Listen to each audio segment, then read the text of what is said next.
Welcome guys, this is AB Graphics. On this channel, I teach people how to use the Pixellab like a pro. Yes, that's what we do here. So today I'll be taking you through the introduction to Pixellab, identifying all the tools on this app and then knowing how to use it and when to use it.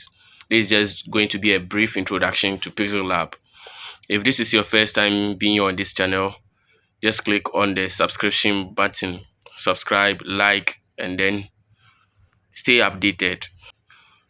So let's start with so we'll be beginning with this one here.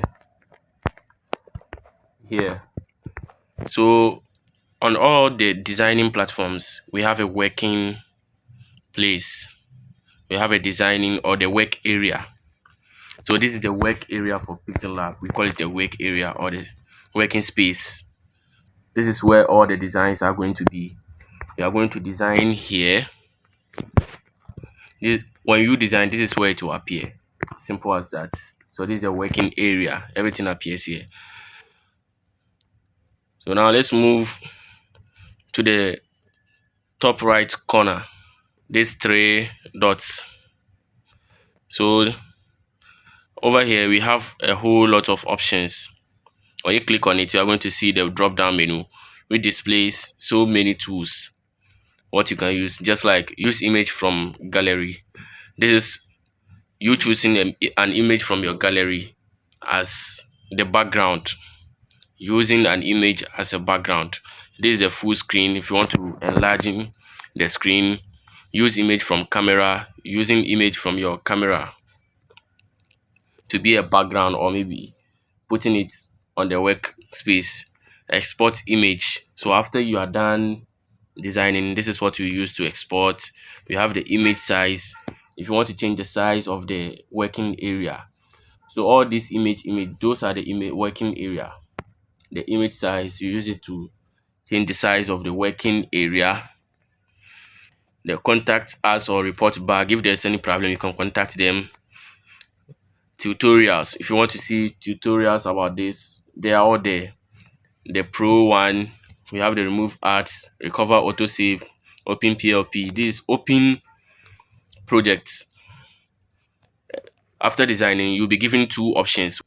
That is either to save the design as a picture or an image, or to save it as a project. So when you save it as a project, it is going to appear here. So whenever you click on it, you are going to see just like these ones. These are all projects I've saved. So I hope you get it. If you want to exit, you click here, and this is about the Pixellab. So let's move to the next one. This one talks about quotes. Pixellab gives so many quotes. So if you want to use any quote in your design, you can just click on that place and then pick any quote you want to use. This one is the share button or the share tool. You can click on it to export your pictures. To save your pictures, save to gallery. So after you design, you just click on it and then choose Ultra to save it in a high quality form, and then you save to gallery. This one also works just like the share. I hope you get it. This one, save, that's the save button. It also works just like this, just like the share button. So when you click on it, you are going to see save as project or save as image, just like what I was saying.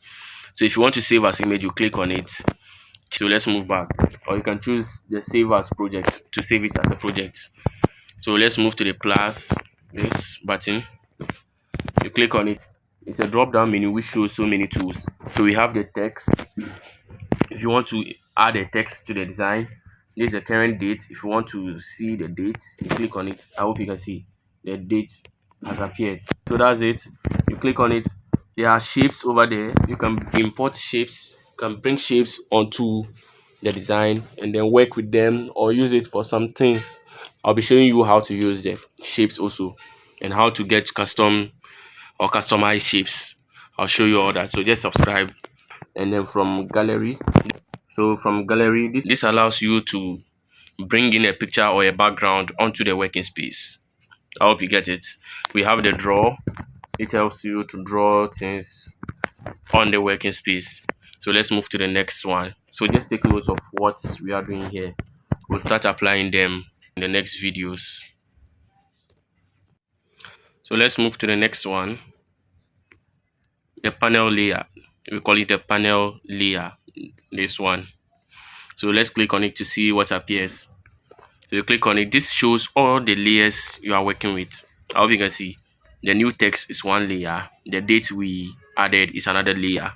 I hope you can see. New text is a layer. This one is another layer. So if you want the date to be beneath the text, you just click here and then drag it down. I hope you get it. So when you bring it downwards, you see that it will come behind the text. The text will now be on the date. So same way, if you want it to be, at the top, you drag it, and then the date will now be on top of the text. How you can see. So that's the panel layer. So let's move to the next one, which is this. That's a grid. It serves as a ruler, something like a rule, which helps us align our design. Like this text, I can align it using the grid, so it will all be on the same line. Because in designing, aligning is very important. They should all align very well. You should align them very well so that one doesn't appear to be this way and then the other will be like this. No, you align them very well sometimes according to the design you are doing or you are working on. Some designs may require you to do some things like this. Others may require you to align. So when you are about to align, this is what will help you do it exactly and in a nice way. So let's move to the next one, the magnifier. This is used to magnify or zoom. So that's the zoom or the magnify. So you can zoom in and then zoom out using this button. So after you click on it, you zoom to the level you want it and where you want it. So after you are done, you click on it. That's all. So let's move to the next one, which is the undo button. After you make any mistake, this is what you use to correct it. You can use the undo. You see, so if I put it down and I undo, it will go back. That's all. Like we already know, undo. So the next one, which is the dustbin, we use it to clean. So if you select any object and then use this thing, it's going to delete it. I hope you can see it has deleted it. So let's undo it. So we undo it and then we have it. So let's click on the object again. You can see the pencil over here or the pen. This thing allows you to edit text. So all these things I've explained to you, all these things, including this, they are the breakdown which are here. They've broken it down here. These are the actual panels, and they've just allocated some of them here at the upper side so that it will feel easy to use. Only few are not here, but most of them are here. Most of them are here. How we can see, all of them, or let me say most of them are here. So everything is here, but then they just broke it down to be at the upper side. So you can be using the downside or the upper side to be doing your designs. I hope you get it. So now let's move to the downside. So this one displays a whole lot of backgrounds that you can use. So there are a whole lot of backgrounds here you can use in your design. How you are seeing. So all these are backgrounds you can actually use. All these, you see.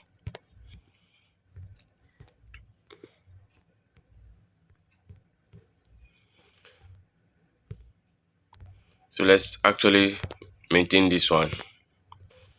And then let's move to the next one, which is the A. That's the text. That's where you can make changes to text. And that's where you can actually use text in your design. So let's click on it. So when you click on it, these are the two icons you'll be seeing, or the two tools you'll be seeing, the text and then the codes. How you can see the codes here also. It's the same thing here also. So whichever one you want to use. So this text gives you the opportunity to bring in text, just like we had it over here also. Yeah, so you click on it, uh, then this appears, new text, and then you use these tools here to make edition, to edit everything on it. So you click on edit and then change it to whichever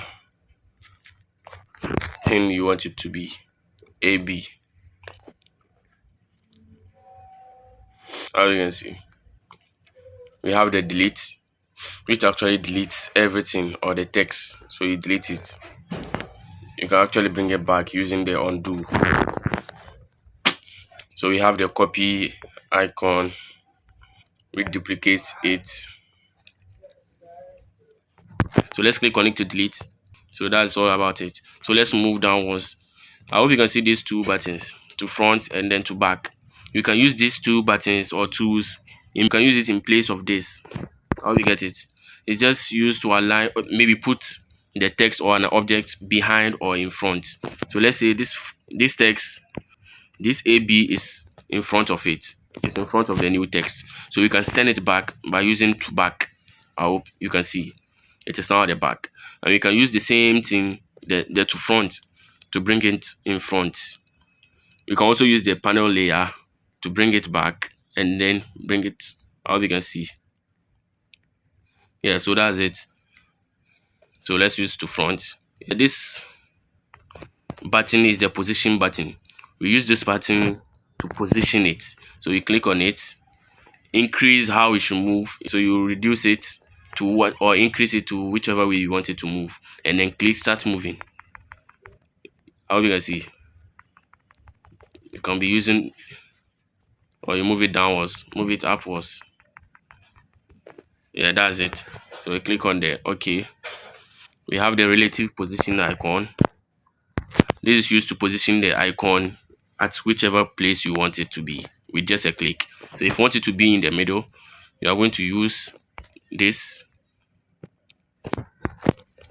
So you click on it and it will be placed in the middle. We can also use this button to also bring it to the middle. So you click on it and now it will be situated or located in the middle. Exactly. We can use this one to send it to the extreme left. So you click on it, it will be sending it to the extreme left. You use this one to send it to the extreme right. You click on it, it will move to the extreme right. So okay, let's bring it back. We have the text size. If you want to increase the text or reduce it, this is what you'll be using. So you click on it, increase it or reduce it. Oh, so that's it. Let's move to the paddling. There are some fonts. There are some fonts you may be using. Some parts of the letters may be cut out, or the ending part of the letters may be cut out. You due to the fonts, the style of the font. So by using the paddling, you can give it a more chance. So paddling just gives it some space at the front side and then gives it some space at the back also, just like here, those two places. So let's use the paddling. You can use the left paddling. Obviously, you are increasing the space at the left side and increasing the space at the right side also. Exactly. So that's the use of the paddling. We have the color. This is used to give the text a color. So let's click on it and then let's select yellow. How we can see, or blue. Let's select yellow. That's the color now. We have the texture. I'll be showing you how to use this later. Yes, we use it for so many things. We use it for so many things. So we have the opacity. We have the opacity. The opacity is used to, increase the brightness or to lower it. How we can see, that's the opacity. So let's move to rotate. We can use the rotate button to rotate it. How we can see. So let's leave it at 0. So we have the masking. I think I have a short video about masking, so you can go and watch it. I have a short video about masking, how you can use it. So it's used to cut out some places. It's used to cut out some places. I hope you get it. And leave some place. I hope you see. I hope you can see. Let's delete this one. I hope you can see. So let's undo. You see they are all back again. Let's click on the new text and then delete it. Delete. Let's move forward. We have the font. This is where we use fonts. How you can see. So this, you can select any font you want. Any font you want to be using. So now let's use this. These are your fonts, your personal fonts.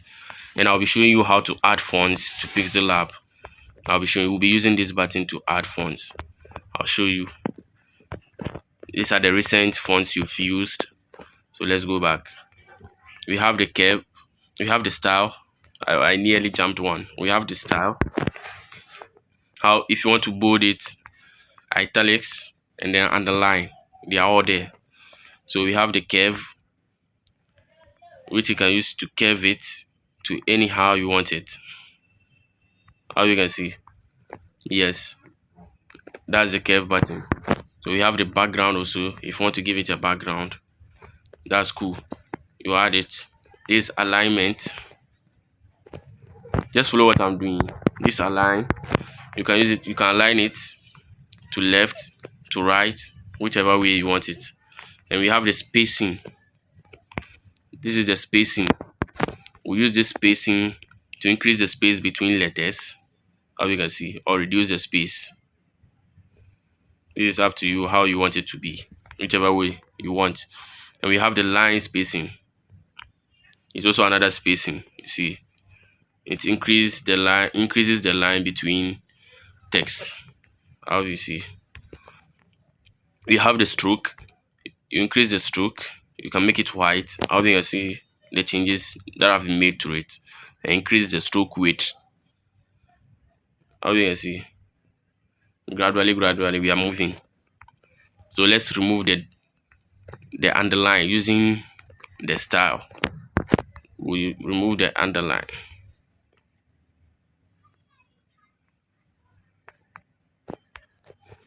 So let's move to the shadow.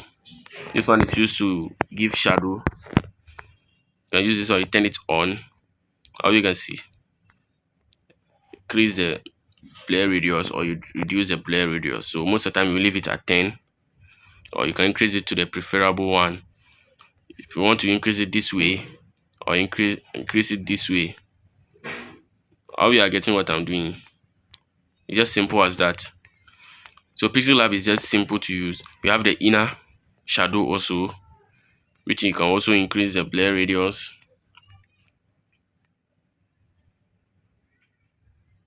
So it's just easy and simple to use. We have the emboss. You can turn it on. You have the perspective. Whichever way you want it to be, turn it on. How you can see.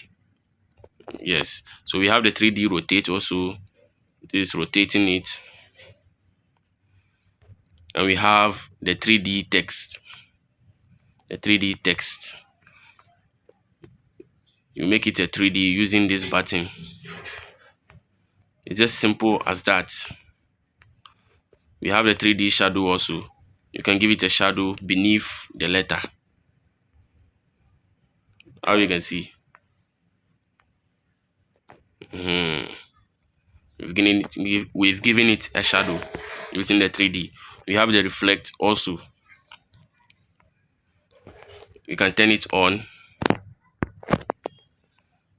How you can see. And then use this one to give it the space you want. How we get it. So gradually we are just designing something without even making our mind to design something. So whenever you want to use an object, you click on it. You just click on the object and that's all. Click on it and then all the panel will appear. So if you click somewhere else on the screen, it will deselect. So you see, and all the tools will vanish. And if you want to use it or make changes to it, you click on it and it will appear again. Very simple as that. So now let's move to the middle one, which is this. This one gives you chance or an opportunity to import pictures, use stickers. You can use stickers. It also gives you an opportunity to import pictures from your gallery. To import pictures. Have you seen? You can import a picture from your gallery. As you can see. So you, after it has been imported, all these things will appear, all this panel. You can just pass through. Let's delete it. And it also gives you an opportunity to draw. If you want to draw something, obviously. It also gives you an opportunity to bring in shapes. I'll make a video on this one particularly to show you how to customize it. You have so many shapes. You can select here circle. We have the semicircle. We have the arrow form. So whichever one you want to use. So we have the Bezier tool. That one too, I'll be showing you one day how to use it. So just subscribe to know more. This is the arrow. You get the arrow. How you can see it. So that's just it. So the same thing applies here. Whenever you click on the object, an object, this is how it appears. To give you all these things to use or to make changes to it. So we have two things in Pixellab. We have the text and then the objects. So these ones, we have the text and then the object. How we can see it. This is the text. So if you click on the text, you will not be able to change it using this button, the object button, unless you move back to the text button before you can make changes to it. You see all the panels to make changes, all the tools to make changes to it. And whenever you bring in an object, so let's say I bring in a circle or a square. Let's say this square. Let me change the color. You can use this side to change the color to blue. As you can see, I cannot use this text to make changes to it. Never. If you click on the text, you will not see anything. Meanwhile, it's selected. The object is selected. You can see the white lines around it. It shows that it has been selected. But I cannot make any changes when you click on this A, unless if you click on the object panel. I hope you can see. So you click here and then you see all the tools to make changes to it. But when you deselect it, all of it will vanish unless you select it again to see the changes you can make to it. That's just simple as that. So let's select the text also. If you select the text, this is how it appears. There will be a line, a white line, square around it. So you cannot use it here unless you use this one. Simple as that. So you click and then make changes to it. So let's move to the last button, which is this. So this one will help us. So let's delete this one. When we click on this, we'll move back. We want to delete this blue, so click on it and then click on this object panel and then click on delete. It's gone. If you want to delete this A, you click on it and then use the text and then you see delete. You delete. So let's bring it back and then work with it. So now let's move to the last one. This one gives you opportunity to change the background. I mean the working space. So we can see color as the first one. It gives you the opportunity to change the color. So let's click on it. We'll be given opportunity to change it to whichever color we want. You can see it's white. It's not black. You can change it to red. This good. So let's move back. We have the transparent. So if you want it to be transparent, how you can see it's not transparent. Let's undo. Let's undo. How you can see, good. So now image size. It gives you the opportunity to select the image size. What that is the working space size. We can also use this side to also change the working space size. You click on here and then you select image size to change the size. So after you click on it, you click here. After clicking on it, you have so many types. The YouTube thumbnail, YouTube channel banner, you have all these. So you click on it and then click on OK. So it's the same thing that is here again, image size. Obviously, we have the image. If you want to select image from here, I hope we can see. Are we proceeding? We are almost done. We are almost done. Just stay tuned. If at this point you haven't subscribed, make sure you subscribe to get more of my videos. I'll be showing you more of these. So just stay tuned to my channel. I've changed the background, and this also from gallery. It was also here again. It was here also again. From gallery, it helps you to choose a picture or a background from your gallery. It helps you choose a background from your gallery. How we can see it. So from gallery, helps you change or choose background from your gallery. And then from camera, you can choose your background by snapping a picture, just like it was here. We saw it here also. It was here. Use image full screen, use image from camera. How you can see it. So I think that's all for now. That's all about Pixellab. This is just the introduction to Pixellab, and I'll be giving you more on how to use it perfectly and how to create flyers using Pixellab, and then a whole lot. Do so many things with it. I'll be teaching, so stay tuned, subscribe, and then wait for more updates. Thank you for watching. We'll meet in the next video.